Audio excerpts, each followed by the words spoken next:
Well, we're here at the 2024 Mid-America Truck Show, and we're standing out in front of a truck that is recognizable and a gentleman that's recognizable. But for those that don't know you, why don't you go ahead and introduce yourself? Yep, I'm Troy Massey. Truck behind me here is Bocephus. Some of you may know, some of you may not know, but I want to thank Big Rig Videos, Chris from here, for stopping by and giving us the opportunity to kind of tell the story a little bit about this to a very large audience. You know what this truck means to us and what we did to it to kind of make it like it is today. Absolutely. I believe it's gone through a transformation. So why don't you tell us what it started out as, like the year and the model and things, and let's go from there. Yeah. So this is a 2005 Peterbilt 379. We got this truck originally. My banker called and said he had some repos and needed to clean out a lot, and sent me over there to go look at it. And I called him and told him, I don't want that. What am I going to do? It didn't have no wheels and tires on it. It wouldn't crank. It was basically frame rails and a cab. Nothing. The colors didn't match. And anyways, long story short, Colors didn't match as we looked down the trucking trailer. Yeah, as we look now. So my banker reminded me that he started me in business, and so I bought the truck. Okay. The short story is I bought the truck, and we put some wheels and tires on it, did some engine work, got it running, and actually one of the gentlemen standing right here, Quick, he actually ran this truck and worked it for a year and a half or so, and we decided at that point we would pull it off the road, and we sent it down to a shop and made Taz out of it. Okay. Had flames on it. It was a cool little truck. Oh, the character Taz, like yeah, the Tasmanian character Taz, Devil. yeah. Okay. Had flames on it. Cool little truck. That was build number one. We ran that for a year. It was really short wheelbase, so we decided we would redo the truck again. Second go round, we stretched the frame to 300 and put fenders on it, did some different things to it, put a new interior in it. Ran that for about a year. Decided that we would go through a total transformation, and we pulled it down to the frame, and we came back, renamed it as Bocephus. So the name Bocephus, this is a really important part as to why this truck is the way it is today. So my grandpa did a lot of raising of me, and he called me Bocephus, all growing up, and so we have at this point now, I think we're on build number 5 of this truck. Okay. I would not recommend to anyone building a truck 5 times. Just kind of build it and move on to the next truck. But we've been learning. We've learned a lot of kind of what to do and what not to do along the way. A lot of lessons, and especially showing up at a show like Mid-America, competing in limited mileage combo. This, the most severe competition of any truck show I've ever attended. So last year, probably August ish, we decided we were going to freshen the truck up for this show. Well, then my grandpa passed away, and so it went from kind of freshening up to, if we're going to represent him, then let's carry this thing down to the frame, and let's really do it right. So we had a team meeting, and with all the Stockville guys and then the tri-state guys that are involved with the build, and we said, here's all the things we'd like, and kind of a wish list. So wound up doing all the things. So we pulled the engine, pulled the cab, pulled the fenders, pulled every piece off of it, all the cross members. We'll walk through in a minute, and I'll kind of show you the frame and some of the things. But we basically completed every item on the wish list to build the truck the way it is today. And the funny thing is just sitting here today, we still find 3 or 4 things that we say, dadgum, we should have done that. But we're really happy with the build. So kind of with no further ado, we can kind of start pointing out some of the things. Absolutely. let's start inside this hood here, and just go ahead and tell us what we're looking at.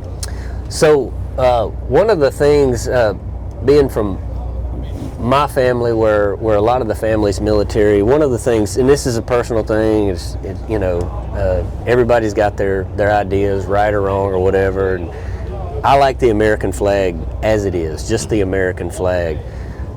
In this one situation, I made an exception where we tied the name Bocephus in with the American flag. Normally we don't do that. I like the American flag in all its glory, but we made an exception this one time, being that it's named after my grandpa who retired from the military. My dad did too as well, but so we got inside the hood here. It's all painted, nice, clean and neat. Everything's tucked away, consistent, with the bolts. You can't have, at a show like this, you can't have mismatched bolts. Everything's got to be, we'll point out on the engine right here. One of the questions we have was, why do we have the 12-point bolts? So at a show like this, your bolts have to be clocked if you're going to be judged, and they have to be consistent. You can't switch between different bolts. There are some cases where you can't have a 12-point bolt, like a big frame bolt. You have to have a normal bolt. But where we can, we're going to have a 12-point bolt. That way we don't have to worry about clocking them. They're going to be clocked in whatever position they are. And what we mean by clocking is, if you'll notice where we had to have a bolt, we chose to point them straight up. Now you can point them straight up. You can have them flat across the top. It doesn't matter, as long as it's consistent throughout the entire build. You have them straight up, you have them pointed on top, whichever one. Just stick with it if you're going to have a limited mileage build in the Mid-America Truck Show. One of the things that we did, we like chrome, and chrome looks really, really good up against red. So this is the engine that's been in the truck for about 3 years now. We did not rebuild the engine this go round. It's plenty good, makes a lot of horsepower. We've got a lot of internal things in here that we put in the engine to make a lot of horsepower. We pulled the engine out of the truck, we pulled it in our shop. Ricky disassembled every item except for the head. We took those items and either sent them off to chrome, or we disassembled them and sent them off to chrome. Once they all come back, then we reassemble the engine. The only thing that we have here, and if some of the guys follow my social media, we had a major catastrophe. We had a chrome air compressor on there, and we had some trash that had found itself into this little 90 right here and prevented the air compressor from getting oil. And that air compressor blew a big hole. I mean, it was a good 4-inch chunk, almost. It was bigger than a golf ball. Oh wow! On the inside, and hit the block while we were loading. So that was on the way to the show here.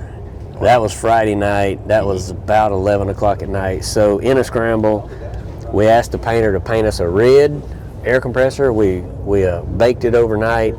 About 9 o'clock the next morning, Saturday morning, reinstalled that. Took the chrome one off, put the red one on, truck cranked right up. We thought the motor had blown up because there's smoke everywhere. Gosh. I mean, we were just totally devastated. Right. Because we were thinking, man, we've been building this truck for 9 months, and what are we going to do now? So big relief. We put the air compressor on, truck cranks right up, builds air. We loaded up, and we're on the road by 3 Saturday afternoon, where we wanted to leave at 5 Saturday morning. But that's, one of the lessons about that is, Chris, is perseverance in whatever job that you're doing, and it's such a lesson of just not taking no for an answer, and just just don't let the devil beat you, man. I mean, you just got to keep going. Absolutely. And so the theme that we've got in this engine bay, if you kind of look, and it's sometimes it's possible, and in most cases we try, is chrome, red chrome. That way you've got different areas of contrast. Firewall here, my friends over, actually they don't want me to say their name because they don't want to build another one. So I've got some friends that built this false firewall for us. And I happen to know who those friends are, so that's why I'm chuckling. at that response. For fun, I really would love to put their phone number on here. But I am not going to do it. I'm not going to do it. I'm just going to call them and tell them that we did it. There you But go. I had some friends build this for us. This is one of the few things we didn't build ourselves in the shop. We had standing right here. This is kind of neat. So we've got friends at Custom Truck. That's custom with a K, and they're a vital part of this build, in the sense that they were the only ones that were able to get us these red hoses. So we got all red hoses everywhere, from the boots to the water hose, and again, that goes back to the consistency. And they actually convinced the manufacturer, who has always said we're not going to build red hoses. When they told them what truck this was for, they kind of reluctantly agreed. So the manufacturer has actually stopped by here 3 times and looked at the truck, and Nice. and he brought some friends by. So shout out to those guys. You can buy those through Custom Trucks. I did also find out that well, there's several people that they supply, but I got mine through Custom Truck. One of the things you'll find missing here is the ECM. As we're speaking about Custom Trucks, our ECM is missing.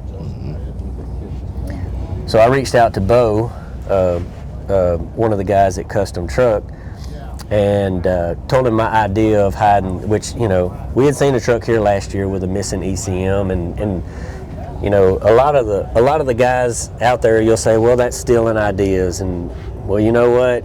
I don't know that there's a genuine idea left out there in the world today. You see things, and what we did was we took the ECM, put it behind the driver's side step box. We stepped it away an inch to prevent it from overheating, and we took it a step further. You'll also see that there's no fuel system here. Normally all your fuel system will be on this frame rail. So we took it a step further, and we also hid our fuel system. So all of the fuel filter assembly, the primer pump, both fuel filters is on the back side of the passenger side step. It's all clean and neat. Everything, we manufacture our own stainless. We don't manufacture the actual hoses, but we make our own hoses in-house. So we were able to get plenty of hose, and when we complete a job like this, like hiding the fuel system, we just make our hoses long enough to where we can loop them all the way around behind the cab, all the way through the frame rail, tuck it all in clean and neat. Okay. Well, the side does look good. Tell us about some of the chroming processes, because you got a lot of parts chromed. A lot of parts chromed. Even the hood perches and things of that nature. So tell us about those. So the lower hood, so this is I guess that's a good point when we're talking about this lower hood support down here. So this is a 389 front end that we made to fit on a 379. A lot of people can do that. We did it too. But you have to rebuild your lower hood guide. So we rebuilt those, mocked them up to where they would fit, and then we sent those off to chrome. This is an Arroyo front end, 389 front end, single bag air ride, super smooth riding down the road. We did not set this one we didn't want this one to set completely on the ground like dust in the wind. This is not what we wanted to do. I could go into why, but I just didn't want. I kept this one about an inch off the ground. If you wanted to sit on the ground, when you mount your shock mount, you just raise your shock mount a little bit, and it'll sit all the way down on the bumper. Okay. Well, while we have the camera pointing in this direction, let's talk about the lights, the breather lights, and the visor, and the lights up top. Yeah. So these breather light assemblies, these are Dominguez. They've actually got a booth right over there. We reached out. They're good friends of ours. We've got these. We like them. There's one piece front and back. It goes all the way around behind the breather. Oh, nice. Super easy to work with, and paintable too. I believe they sell them in stainless, but we got ours paintable. We ran our stripe through them. We put 4 lights on the front. We put 0 lights on the back. It's just everybody's got their choice, you know. Like, a lot of people put 1 on the bottom. We put 0. We ran our stripes through the false firewall. It goes in behind the breather pipe. It also goes in as far as we could tuck it in behind the motor. you know, you can't go all the way because you're going to hit your motor when the motor torques over. We've got paintable windshield trim. We went ahead and put the bus glass in there because that seems to be the hot trend right now. The visor there is Bub, built by Bub. He's also a great man too. We really enjoy working with Bub. He's built us some other things that actually he built us some other things for this truck that we just ran out of time. We couldn't get them on. He built these cab panels here. We added to them. Bub stopped about right here. We added onto them and brought them over really close to the box. These are 8-inch drops, by the way. We also turned them in so that they would go in behind towards the frame a little bit. We didn't go all the way because we wanted to highlight the fact that we had chromed your cab supports down there. So we left a little bit. Okay. Tell me about the step box. This is we didn't build the step box. Oh, that's fine. Oh, I mean, and that's okay not to. I'm just thinking of you, Chris. We didn't build the step box. We bought the step box. I believe the step boxes are 12 gauge Iowa Customs treads. We liked these because, and again, this is just personal preference. A lot of guys want the black tread on it. I just wanted a clean stainless look. So those are Iowa Customs treads. Kind of going into the interior here, we did transform that to a 359 dash. Everything else in the cab, other than the seats, everything else is hand built by Mike Tatum from Tatum's Upholstery. He's a great friend of mine. He's helped us out on, this is our third build that he's helped us out on. After he had built the lower dash all by hand, we later found out that you can actually buy those, and he was really excited to hear that after he had spent weeks fabbing up that lower dash. Shout out to Mike Tatum, all that craftsmanship. Yeah, and what is this covered in? Sir? What is this dash covered in? Yeah, so that's one of the cool parts. So being that the truck is red, and most Ferraris are this color right here as far as the interior, and most Ferraris are red, I had the idea when we were brainstorming with Mike Tatum, do you think you can get some Ferrari leather? And he said, I don't know, let me try. So he called his supplier, and it took a couple of weeks. You know, it took some time to get down to it, but ultimately we did wind up ordering genuine Ferrari leather from Italy, and we're in 4 rolls.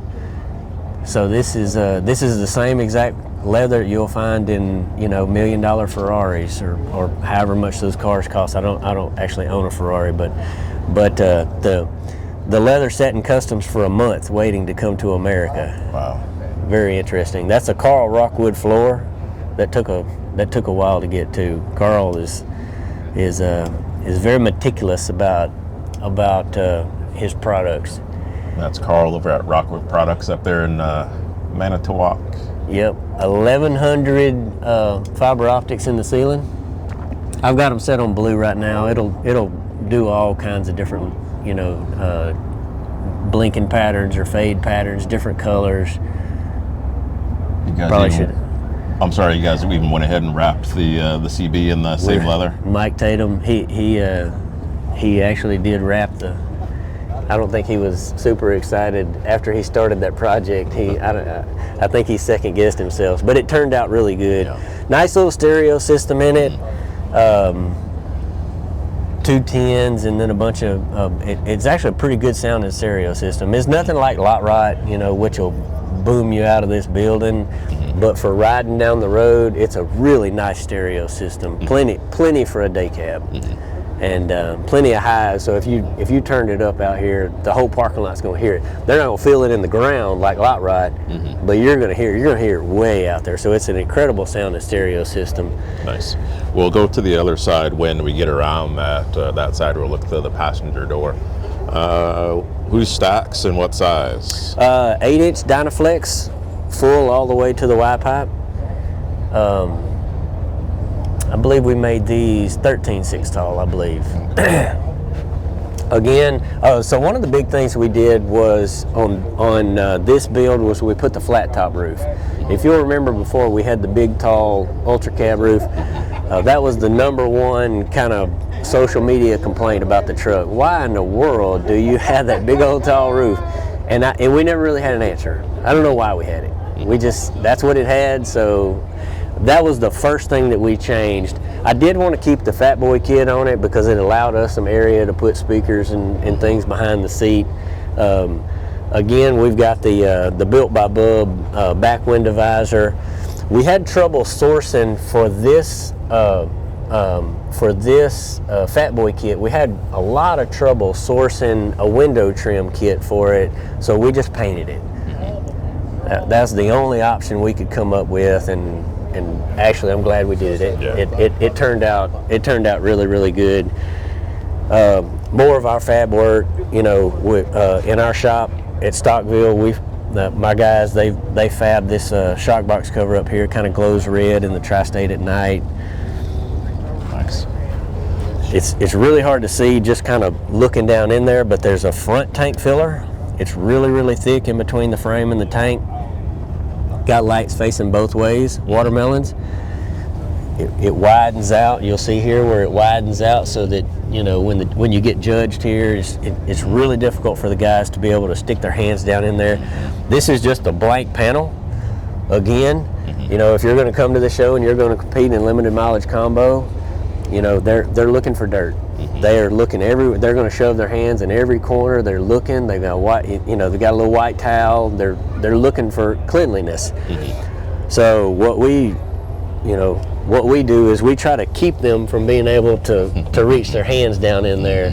And if they can't get their hands in there, then they can't find dirt. Wow, so makes sense to me. Same thing here. We've got a back tank filler. Again, as thick as possible. Try to keep judges from sticking their hands in there. Because it's clean back there anyway, but yeah.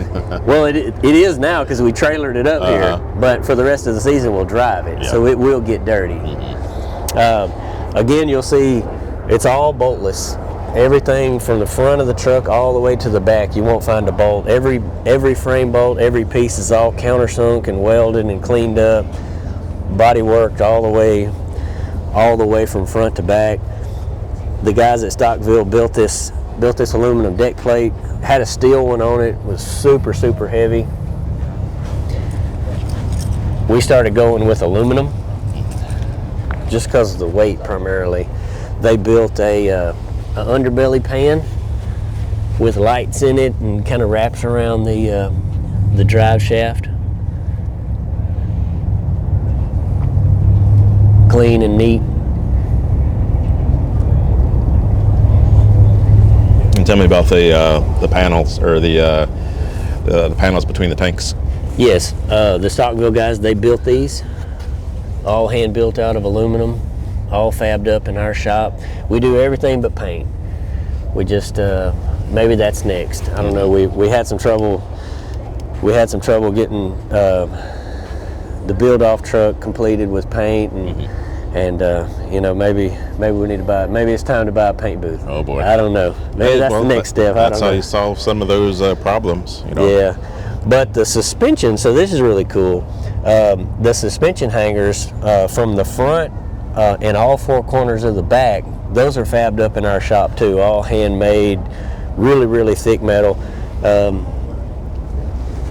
cleaned up, body worked, painted to match, everything's boltless again.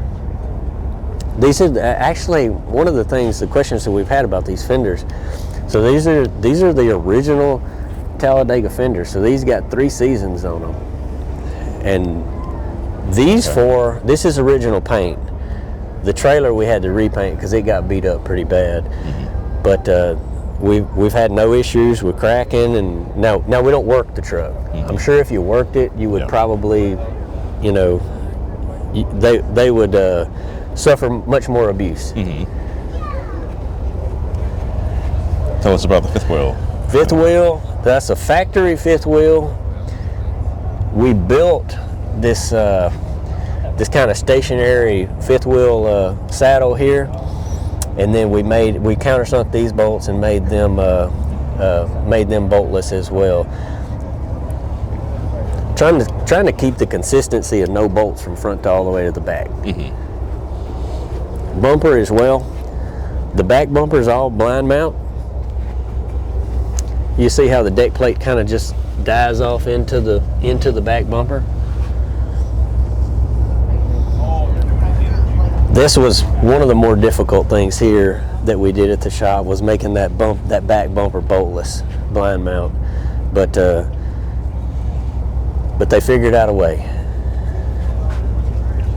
Now, for those that don't know about Stockville, as we continue, well, give us a quick explanation of what Stockville is, because you've referenced the name Stockville. So the name Stockville started off as really a joke, because some of the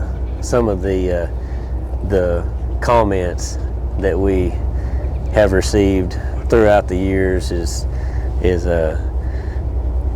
someone, I guess, made a reference to our stuff being stock, and it kind of turned into a joke. Okay. They didn't mean it as a joke, but we kind of turned it into a joke, and life's too short, man. You gotta laugh a little bit. I mean, it's just, I'm almost 50 years old. I mean, so we do have, it actually is an operating business. Stockville Customs LLC is our custom shop. Yeah. We don't currently work for the public. Okay. Stockville Customs LLC works for Tri-State Vacuum and Rental, which is mine, and then Massey Motor Freight, which is mine. We might, maybe, open up to the public one day. Okay. I don't know. All right. I don't know if I want to. I don't know if I want to work for the public. I hear you. We're still learning. We've got a lot of stuff to learn. That's right. You got a lot of stuff going on already. So, all right. So now going back to the tanker, tell us about the lights and the number of lights that you have on the number of lights. And if you don't know the exact number, you can round it up, or a round number. Probably 200. Okay. I don't really know. These are Roadworks Mini Heroes. Okay. These are the original lights. These lights have been on here 3 seasons. Okay. So there's a lot of. Now I'll tell you this. Now the truck doesn't work, but we run these lights. Everywhere we go, we run the lights. We show them off. So they've got a lot of hours on them, so I think, there's a lot of discussion over whether, who's got the best lights, do they work, and I'll vouch for these Roadworks Mini Heroes, and they weren't free. They didn't give them to us. We bought them. So I'm not getting paid to say that, and I think that's kind of important to say too. We're not sponsored. If you'll remember back several years ago, we had the big watermelon lights in all these 4-inch holes. We took those off. They never really spoke to me. It was kind of gaudy looking, I felt like. So we went back. We had to actually take this underbelly off, send it off, and had it water jetted again with a larger hole so that we could fit these flush mount lights in it. So water jetted, as in cut with a water jet? Cut it with a water jet. We got a local water jet. Okay. That's the second thing I need to buy. Yeah. Because we had to pay somebody to water jet. Yeah. So what's the advantage of doing that, water jetting it, versus any other method? So if you water jet it, it doesn't turn your stainless colors. Okay. If you plasma cut it, it'll get it hot. Oh, that's right, because of the heat and everything. That makes sense. So all the bumpers, truck and trailer, they all have this same degree of a circle there, radius. Trying to, again, like we talked about, just trying to have that consistency. Big hole Peterbilts. I don't know if we looked at those on the steer. Nope. Roll-On Customs made those lug nut covers for us. My old 45 caliber. My old 45, like Bocephus. All right. But we had those. So if you want a big hole Peterbilt, you have to have a Peterbilt. You can't go from a circle to an oval if you want a big hole, or at least at the shop we use. Okay. I don't know if that's consistent with every shop, but But that's what we got. So this trailer right here, one interesting thing about this trailer right here, this is a Galleon 140 barrel vacuum trailer, and this is the same exact trailer that we run out in the oil field every single day. Okay. This trailer came out of the same line, the same factory, the same run. The only thing that we left off was the hose trays for you to be able to carry your hoses, and then the some of the hardware up front.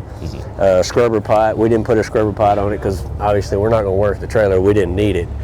But one of the cool things about the paint, and this is, you know, shout out to Galleon for painting this thing, is this is factory paint. This is not special, and it looks this good. Yeah. They don't even have a paint booth. Oh wow. They just paint it right inside the factory. Okay. I mean, it's durable. Props to and them. it looks good. Yeah. Justin made these he water jetted out these little skulls. That's kind of the signature Tri-State logo that you know, one of my idols is Chris Kyle. I think everybody who follows me probably knows that, but we as a tribute to Chris Kyle, we kind of carry that on. One of the things, we actually didn't point this out a while ago, the guys back at Stockville, they cut these necks out and then welded in and put these race tank fuelers in. I thought that was kind of a neat touch. Looking into the passenger side, we can get a better look at the dash and everything else. That looks real clean. Is there anything that you would have done differently with this dash? No, I don't think so. I'm really happy with the way the dash turned out. I wasn't sure about the design of the wood. Carl was really confident when he knew what truck it was going in. He convinced me over and over and over again that this was the right color, and I wasn't sure all the way up until we sat it in the truck. Okay. And then once we sat it in here, that's why he's Carl. He knows. Yes. So I'm really happy with the way that turned out. We did go back with red seat belts, trying to match up with the red truck. That's as close of a red color as we could come up with. I like what you did with the speaker grills back there. I'm assuming that's the speaker grill. That actually is the access panel to the lights that's in the back of the cab. Okay. Those are held on by magnets. So if you had a light problem, you just pull those magnet panels off, and then you can access the lights. All right. Quick and easy. You don't have to reassemble the whole interior. Okay. Tell me about that center console. Yeah, center console. That's the radio, and also the buttons for the interior lights, and then also Mike Tatum added a cell phone charger up on top. Nice.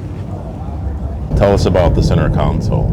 Yeah, center console controls the interior lights and the fiber optic lights in the ceiling, and then also got a little storage area, and then Mike added a phone charger right up on top, which I was impressed by that idea.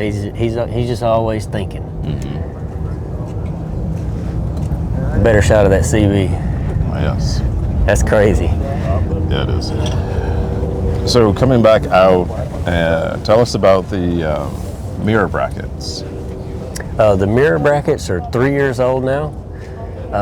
Those were made by Heath Martin over at Burroughs Collision. We rebody worked them and repainted them for this season.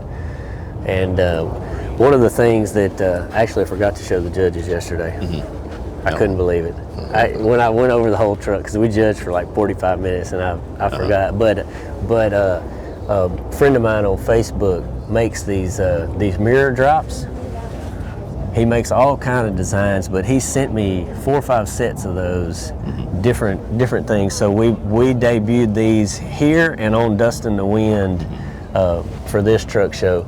But if you're interested in something like this, he did send me a couple of pairs, and I really like them. I think everybody that's looked at them really likes them. But you can find him on Facebook at Mike Mileham Trucking. Okay. Mike Mileham Trucking. I don't know what they cost because I didn't buy those. He gave 2 sets to me, so I don't know if they're crazy expensive or if they're reasonable, or I don't know. All right. Well, but we'll find out if somebody wants but we'll them. find out. We'll find out. But you kind of come back and you look more at how these lines flow through everything. Mm-hmm. More of the boltless, handmade suspension mounts. Mm-hmm. Chrome oil pan. I don't know if you saw that from the other side. No, we did not.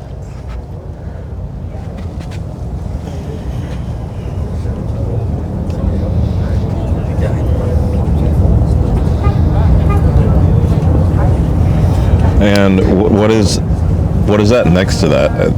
That's not an oil filter, is it? Oil filter. Yeah. Okay, I wasn't sure. Yeah, the oil pan, and let me shout out my buddies over at PDI. They sent us some things too. The oil filter cover there, the chrome oil pan, 2 or 3 other things. They sent us a turbo kit, twin turbo kit for our build-off truck. But great friend. I really like those guys over there at PDI right here. Mm-hmm. Really good people. So again, some of the things we did in our shop, just disassembling stuff that you can disassemble, send it off to Chrome, bring it back, reassemble it, and then you kind of got that contrast of color, chrome against a color, making it stand out. Chrome to oil cooler. King shock's been painted red to match. Your airbag upper mount, all countersunk and boltless.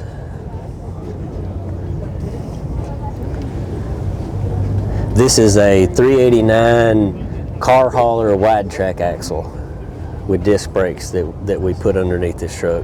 Nice. Into a 379. This is one of the ideas, this whole plate right here. So this is cast, so we couldn't really countersink this and make it boltless.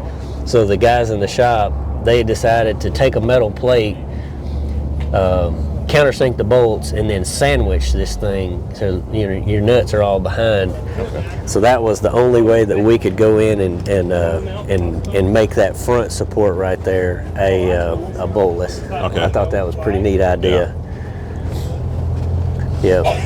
And to some of the viewers, you'll see here, this is kind of important. We painted the air-to-air. Mm-hmm. If you've followed us at any point in time, you know what happened to us last year with Lot Rot. Never, never, never, never chrome your air-to-air. Yeah, don't do that. Why is that? It's a bad idea. Why so is we that? chromed the air-to-air, and some of the chemicals, the acid and things that you have to break down the metal and get it ready for chroming, mm-hmm. got inside that air-to-air. And as soon as we cranked it, it blew up a brand new C18. Oh boy. A lot of money went down the drain over chroming the air-to-air. So we paint those from now on. Yeah. If anybody's wondering, you know what, just paint it. Don't try to chrome it. Save yourself some money. The man has spoken.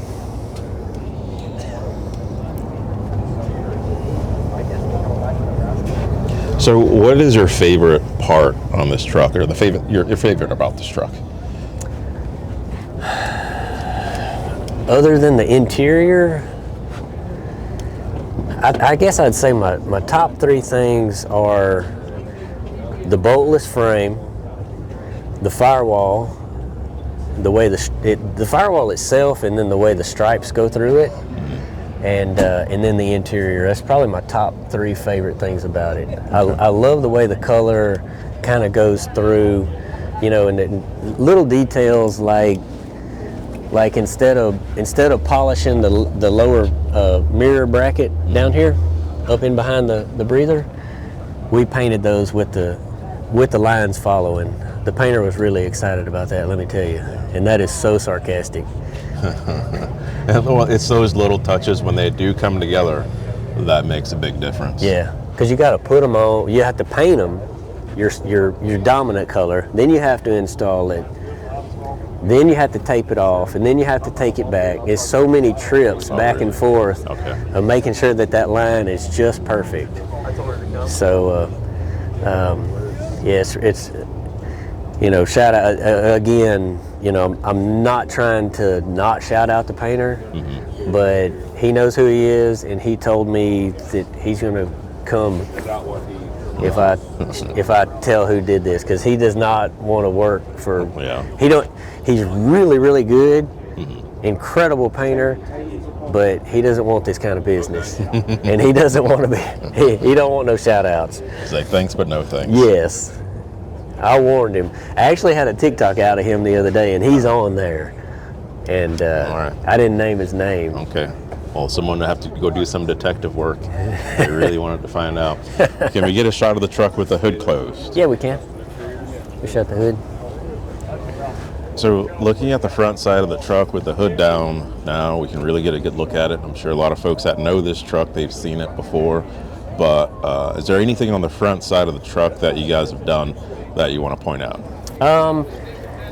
You know, the front side is a lot of it is like it was before. Really last minute, upon reinstalling the hood on the truck, we discovered that the back side of the grill had rusted over the winter. So, and I mean last minute, we called Emily at Roadworks, and we needed a grill that matched our breather screens. And over the phone, she understood immediately what we were looking for, and she overnighted this to us. So thank you to those guys for getting us what we needed. You know, again, kind of going back to, for this show right here, we're looking for consistency if you want to compete and if you want to try to win. Getting this grill that matched the breathers is just critical. And I literally mean 2 days before we're leaving for the show, it could have been a catastrophe. But I'd imagine you guys were sweating bullets at some point in time with some of these things happening at the last minute, you know? Yeah, I think that's pretty consistent with all of the builds. Okay, well, you guys pulled it together. Yeah. Who on your crew you want to shout out? Let's get them in here, get them some shouts out or y'all what have come you. over here. Come on in, don't be bashful. Y'all come over here. So, this is important to say that I think everyone knows that there's not one person that does something like this. It takes a team. There's actually 3 more guys that are not here because they're still working on the build-off truck that didn't make it to the show. They're still dedicated to finishing that job. So that's Justin, Jose, and Keith. They're not with us today, but we've got Quick here, Brian Adams. We got Bonehead, Chris Wilkins, Floyd. Tell us what your business is. Fast Days Aluminum Polishing. Fast Days Aluminum Polishing. He travels with us. That's our aluminum polisher, Mr. Six Pass. Makes stuff look like a mirror. Then we got Diller. Diller's, I guess, unofficially our project manager. He wears a lot of hats. I mean, he's ordering, he's taking phone calls, he's working, he's throwing the phone because it keeps ringing. He stresses more than all of us, and we got to, remind him that we're supposed to be having fun while we do this. But he handles it well. And then we got Justin Metcalf over here to our far right. And so that's the team. We got Ricky, who doesn't like going to shows, but he's an incredible, huge part of what we do. He's our unofficial wiring guy. Engine builder. Incredible engine builder. So hopefully he'll watch this video and see how important he is to this. Yes, sir. I know that last couple of weeks, man, we were all ready to kill each other. I mean, tensions were really, really high. I got accused of being in a bad mood. I have no idea why. But shout out to all these guys. Thank y'all. Yeah. Well, you guys done an incredible job getting the truck ready, considering all the circumstances, and weather and things of that nature. So I'm sure everybody's going to appreciate you guys bringing it out and hearing the in-depth story behind it. So thanks a lot, guys. Yeah, thank you for looking. All right, appreciate you.